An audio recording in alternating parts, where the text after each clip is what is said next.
يا سلام، قاعد اجهز يا سلام للبث، ما شاء الله الامور طيبه، اخر حلاوه. ايش هذا؟ طب انت امس جوك الشباب وصلح النت. تفضل تفضل، حسبي الله ونعم الوكيل. يا جماعه انا لا تعليق، اللي يسكن كذا في عماره وكل واحد يفصل السلك بكيفه اوفر والله.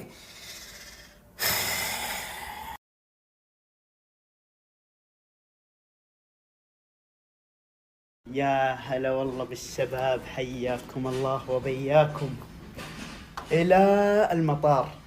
خلاص دقت الساعات الأخيرة في دبي الحبيبة وإلى المطار. والله يكتب اللي فيه خير، حتوحشني يا أستاذ بتر. لا يا بتر، لا تبكي يا مانا، لا بتر يا أخي مسكين يا عيال. لا أنت المفروض تبكي يا أخي بتر. ما فليت. ها؟ ما فليت يا بعد راسي ما فليتها. جاب السلامة. خلاص تروح البيت ان شاء الله، تفلها في البيت. تروح البيت ما فليت. تلعب معنا ريسبكت. نلعب ريسبكت. بتر اتوقع انها اصعب مهمة، المفروض توديها تدخلها.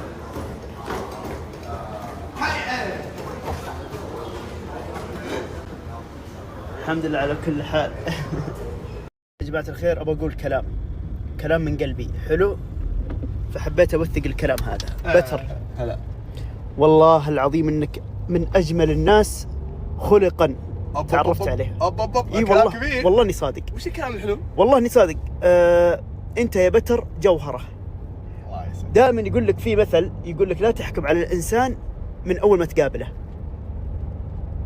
حلو. انت اللي ما يعرفك ما يثمنك. انت جوهره. شوف هذا فخ. والله اني صادق. ابو احمد انت جوهره. هذا فخ ولا مو فخ؟ انا ادري انه لا والله، بس انه انا اول ما تعرفت عليك كنت اشوفك غبي، عرفت؟ بس والله تبغى الصراحه، ايه؟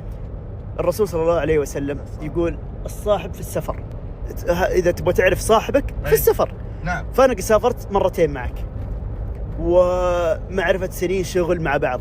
نعم. وسوشيال ميديا مع بعض. نعم. وكل شيء مع بعض. قسما بالله انك من اجمل الناس ومن اروع الناس اللي تعرفت عليه في حياتي. يا الله ايش الكلام، والله تحركت. ازيدك من الشعر بيت.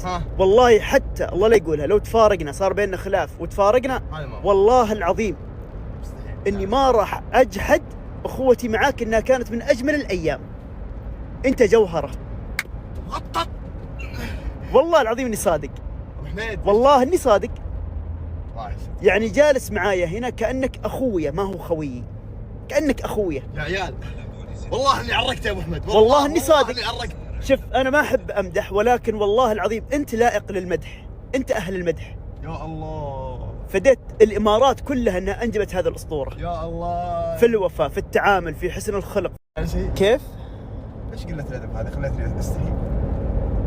يا رجل يعني طول السفرة، يعني طول الوقت. يعني تأقلمت على شيء الحين. ايوه نعم. انت ورب المصحف يا بتر، إيه؟ انك يعني اللي شوف، اللي ما يعرفك ما يثمنك. والله اني صادق. الله اعطيك يعني اللي بيشوفك في السوشيال ميديا في اليوتيوب يقول هذا دلخ، عرفت؟ اللي بيشوفك في البثوث في الكيك وهذا بيقول هذا امعه، لكن في الحقيقه انت جوهره. الله يسعدك. اي والله اني صادق. والله لا تعليق. الله يسعدك، عشان نحن سوينا الواجب. فديت هالقلب يا شيخ، فديت اللي داخل هالصدر. والله اني صادق، بس في الوجه وفي هذا الظاهر زفت. سبحان الله زفت كذا، اللي يشوفك يقول هذا قليل حياة، هذا مرة راعي مشاكل، هذا من رفقاء السوء اللي يحضرون عليه الناس، هذا بس في الحقيقة انت طيب. الله يسعدك يا أخي. والله اني صادق. والله المشاعر متلخبطة والله العظيم. انا لو اشوفك في البثوث ولا اشوفك في اليوتيوب إيه؟ كأول مرة ما اعرفك عن القرب، حلو. ما راح اتابعك ولا بشترك ولا شيء، بقول هذا راعي مشاكل، هذا من رفقاء السوء اللي الناس تحضرنا عليه. والله ما تكمل. لكن في الحقيقة انت طيب وعسل. الله يسعدك يا احمد، والله العظيم انك خجلتني، والله العظيم. سبحان الله. يعني الوجه زفت والاخلاق عسل. هذا اللي خربط وشاعر. ايوه. اطلق شيء ما في احد بيحسدك على جمالك. اذا في احد بيحسدك على اخلاقك، لان اخلاقك رفيعه. ايش بك؟ لا اتكلم بالحق والواقع. شوف المدح في وجه الرجل مذلة. حلو. فأنا قاعد أمدحك ذا الحينة، ما هو قصدي إنه أذلك، لا، ولا أذمك، لا، لأنك أنت أهلا للمدح. ها؟ ما تخليت شيء. ما عاد خليت شيء. يعني تفرحني تحزنني نفس الوقت. ما عاد في مشاعر. ما هو يقول لك مثلا خلوا ختامها مسك. ايه هذه هي. وأنا ما عرفتك إلا رجال. توسط. الله يسعدك. اي والله ما عرفتك إلا رجال. هذا الإنسان حلو. ما أعرف أعبر. طيب أنا بعلمكم. هذا الإنسان حلو، انتبهوا منه ولا تمشوا منه. طبعا يا جماعة الخير، أتمنى إنه أي واحد يتعرف على هذا الإنسان لا يفرط فيه، تروه جوهر. الحمد لله. والله إني أقولها وأنا في صادق. في غدرة أحس. ولا ذا الحين ما في غدرة. أنا بتكلم بكل صراحة. حلو، هذا سنابه حلو على وجهه. تابعوا. في امان الله. الله الكريم. مع السلامه. ترجع بالسلامة إن شاء الله. يلا في امان الله. يا هلا.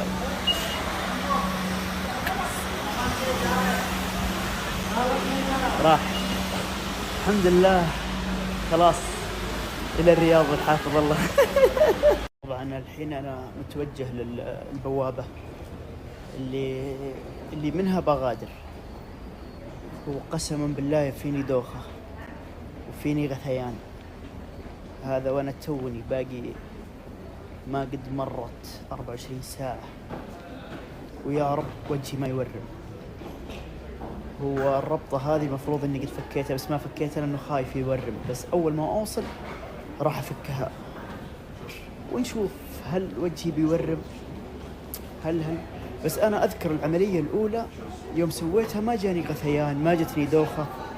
المرة هذه دوخة وغثيان بشكل فظيع يعني، حتى أمس كله ما سنبت والله العظيم بسبب الدوخة والغثيان. فنقول إن شاء الله إنه يعني الأعراض حقت العملية اللي راحت إن شاء الله ما تجي، بالذات توريم الرأس. إذا ورم جي برذر. والله إني بشتاق للبثوث وبشتاق الحمد لله، وبشتاق للبتر. والله البتر انه رجل بمعنى الكلمة. اسأل الله ان الله يرزقكم بخوي زيه، بس كذا خوي زيه، فلاوي يضحك، جدي خدوم، كل شيء، لانه مستحيل في افضل منه. فعشان كذا بقول لكم الله يرزقكم بخوي زيه. بس يا جماعة الخير، حتى وانا في المطار ما اقطع عن اليوتيوب، نزلت مقطع جراند أحداثه دمار، وبتشوفون الأحداث الجاية كل أبوها دمار. ارفع الشاشة على فوق. وبالنسبة لقناتي دربحة اللي فوق 3 مليون، الله الدنيا حفرنا على 2 مليون، ذا الحين 3 مليون رقم جديد. في مقطع قوي مرة وفريد من نوعه، وأكبر جائزة في العالم قد سويتها. حلو، ترقبوا في الأيام الجاية. اللي ما هو مشترك في قناتي الأساسية ولا مفعل جرس الإشعارات سويها، لأنه المقطع الجاي بإذن الله يعجبك بإذن الله، وشيء جديد في حياتي كلها ما قد سويته. ورسميا ممر السعادة كالعادة يا أحبتي، في أمان الله ورعايته يا أهل دبي. ما قصر ولدكم بيرلس، ما قصر، بيض الله وجهه. إلى الرياض والحافظ الله. وتذكرت حاجة بس ما أقدر أعلمكم، الحين بدخل الطيارة. إذا وصلت الرياض بلغوني، قولوا وش هو الخبر اللي فجعك في الرياض في دبي. قولوا لي وش هو الخبر اللي فجع الممرضة في دبي، وبس عشان أتذكر وأقول لكم السالفة. والله أن السالفة صدقية والله العظيم. أبشركم يا جماعة الخير، وصلت بالسلامة إلى الرياض، ولكن عظامي كلها ملتهب. سخونة ضربتني، توني خذيت من في الطيارة، قلت لهم أبغى بنادول، أعطوني حبة كليتها، أحس إنه يبغالي واحدة ثانية. الزبدة إني وصلت ما غير الأعراض طاحت علي، سخونة مع صداع، وراسي مرة يوجعني مرة. والله أني ما أتمناه لأحد اللي فيني ذا الحين، ولكني قاعد أنتظر الشنطة آخذها واروح البيت، وان شاء الله في البيت بصحصح، باخذ بنادول، اشوف برضه افك ذي اللي في راسي، اغسل راسي شوي مويه بس واشوف. ابشركم وصلت البيت خلاص. شوف الدباب، حي هالعين. توني صلت وسلخني تاكسي خذيته من المطار، مبلغ فلكي خلاني اسخن زياده. في ذمتي اني بغيت ادق على عثمان يتفاهم معه، لكن الحمد لله على كل حال. طيب يا جماعة الخير، أكثركم ذكرني القصة اللي صارت لك في دبي أنت والمرضى. طبعا أول شيء لا أحد يذب على شعري مرة، ما يمديني أرجعه وراء ولا يمديني أسوي فيه شيء. فيبقى لين ما أشيل هذه وأحاول لين ما يعني أنا متقروش 10 أيام هذه، فلا أحد يعني يدقق في الشعر. المهم نبدأ قصتنا. اليوم الثاني في وقت الزراعة، اللي تسوي لي العملية إيرانية، ما تفهم علي ولا أفهم عليها. هي تتكلم إنجليزي بس أنا ما أفهم إنجليزي. أوكي. فسألتني كذا، هي تتكلم شوي عربي. الزبدة أنها سألتني قالت كم عمر أنت؟ قلت لها إيش؟ قالت كم عمر أنت؟ أنا انصدمت، ليش تسأل عن عمري؟ فقلت لها يعني عمري بالعربي ما عرفت وشو، ما في معلوم. نمبر في الجوال، كتبت لها عمري على الجوال. حلو. قسما بالله أول ما كتبت الرقم قالت كذا في العملية كذا، عرفت اللي بجنبي ناس، قالت طالعت أنا قلت إيش فيه بيبي فيس. وات؟ قالت يو بيبي فيس مدري يعني سمعت أنا بيبي فيس. بعدين كتبت لي في الجوال مترجم، كتبت إنه من جدك هذا عمرك؟ قلت له يس والله هذا عمر أنا. قالت كتبت لي في الجوال إنه ما هو واضح عليك، أنت بيبي فيس، تقول أنت باقي صغير.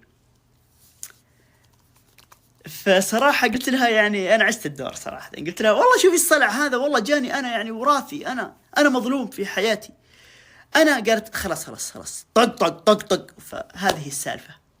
فطلعت من العيادة أنا مرة مبسوط، حتى كذا طلعت وأنا أسوي زي كذا. الله العظيم والله تبون الصراحة، والله صدمة وحلوة، وردة فعلها وكمان ردة فعلها عجبتني والله إني صادق. ردة فعلها كذا قالت أنت صغير كيف هذا. اي والله اني صادق، يعني الحمد لله.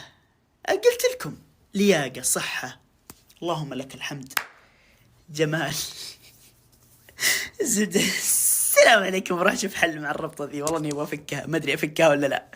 قاعد افكر، تروني بقعد 10 ايام في البيت ما اقدر اطلع، فوالله ما عندي احد يونسني. يعني ادري بتذبون على السالفة وبتذبون على شعري. يلا الله كريم، والله طفشان يا عيال، والله بديت اتضايق. تذكرت معاناة 10 أيام الأولى، علاجات وبخاخ ومدري وشو. وأزيدكم للشعر بيت بدأ يورم راسي. تشوفون منا، شوفوا ركزوا، شوفوا الصندح مورم، تشوفونه هنا. والله ما أدري، اي والله انه ورم. يا عيال بدأ ينزل البنج، شكلها بكرة ما عاد اشوف. والله بدأ راسي يورم. ما راح انصدم اذا صحيت بكرة وعيوني مقفلة، مستحيل انصدم. يا هلا والله اللي توثق لمدة 1.5 ساعة، 1:40 دقيقة. الله كريم، بدأ راسي يورم. شوف لا والله، شوف من هنا، تشوفه. اي والله يا ابو احمد لا تكفى. بكره بصحى ما عاد اشوف شيء طبيعي، عارف المعاناة راح ترجع لي. السلام عليكم ورحمة الله وبركاته يا اخوان، حياكم الله. معكم الشعر، تونا مصورين مقطع زي اللوز. المهم احلى دروب شوبينج زي اللهب بالله. كيف يا عيال؟ شوفوا من قريب مثلا. بوريكم كم طقم وانتم عاد تعطوني رايكم. تمام؟ اذا حلو اذا مو حلو قولوا لي مو حلو. بس هذا شوف انا حبيت الحركه يا عيال. ترى ما بلابس بالصرور رصاصي، بلبس صرور اسود. شوفوا يا اخوان، جبت لكم طقم جديد. شوف بس. اسمعوا الاغنيه يا عيال.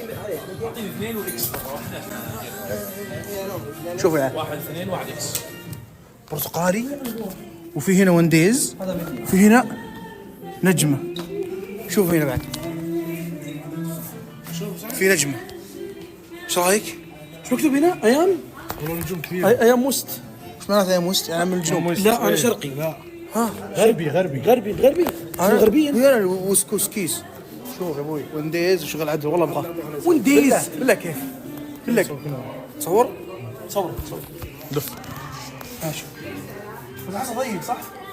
بعيدا عن ضيق بس نشوف الشكل. انا ضيق بس والله والله يا اخي مرتب بس ما اتوقع ذاك. او اخذ هذا. ايش هذا يا حبيبي؟ والله انه حلو اوسع. هذا احسن بس خذ اوسع تكه بس. يا اخي انا عشان مشكلته هذا 2 اكس. ليش اتنشن؟ بالعكس انا بان ينور يا حلال. الحين لقيت هذا بس الحين هذا وسخ ولا البراند كذا. شوف كيف ممشخ اصلا لكن عجبني. باخذ هذا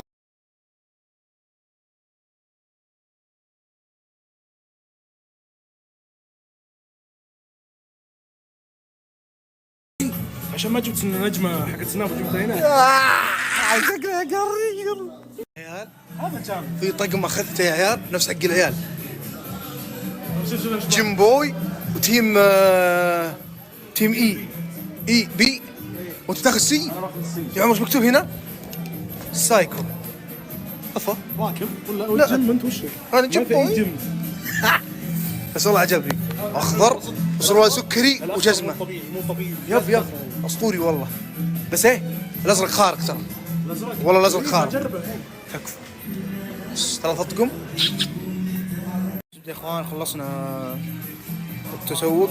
بحلق ترى لا يغركم كذا بس انا عشان اخر شيء ثم بعد خلاص بحلق حلاقه برجع عبد الله طبيعي. وابشركم بدون سكسوكه خلاص بدون سكسوكه. قرع الطقم يا ابو عمر. هذا راح دبه يومين تكشخ تنظف الولد.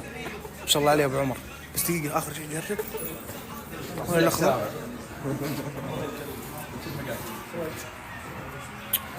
حركات بزران.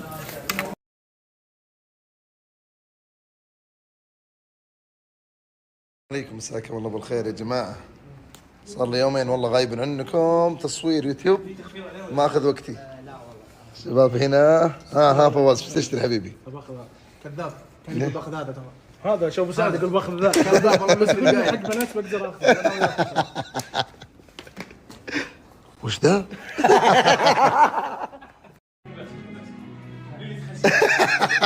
يا ابن